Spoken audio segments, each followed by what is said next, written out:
নমস্কার বন্ধুরা, আজকে নিয়ে আসলাম আমি পাঁপড় বড়ার রেসিপি। পাঁপড়ের বড়া করে একটা রেসিপি করব আমি আলু ফুলকপি দিয়ে, খুবই অসাধারণ রেসিপি।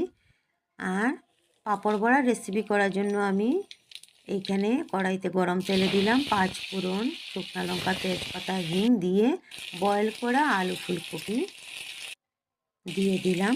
আলু ফুলকপিতে আমি নুন হলুদ দিয়ে ভেজে নেব আলু ফুলকপিগুলো ভালো করে। আর আলু ফুলকপিতে আমি নুন হলুদটা একসাথে দিয়ে দিয়েছি, পরে আর দিতে হবে না, এই ভাজাতেই একসাথে দিয়ে দিলাম।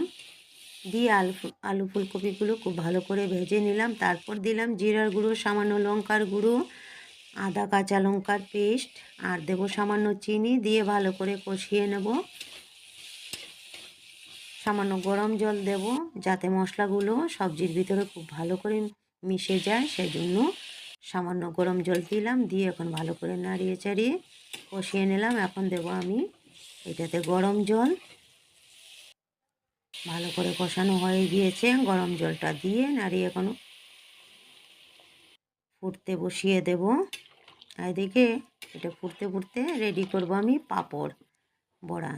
দুটো পাঁপড় ভিজিয়ে রেখে দিয়েছিলাম আমি, এটাতে দিলাম আদা কাঁচা লঙ্কার পেস্ট, গরম মশলা, নুন হলুদ দিয়ে খুব ভালো করে সব কিছু মিশিয়ে নিলাম একসাথে। এখন বড়া করে নিলাম, এগুলো বড়াগুলো দিয়ে দেব আমি।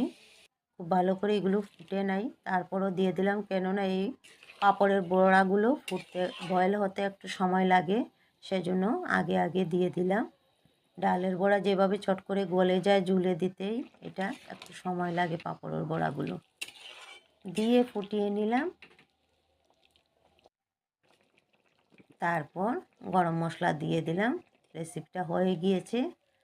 আর দেখেন বড়াগুলো একদম গোটা গোটা আছে, একটাই ভাঙে নেই।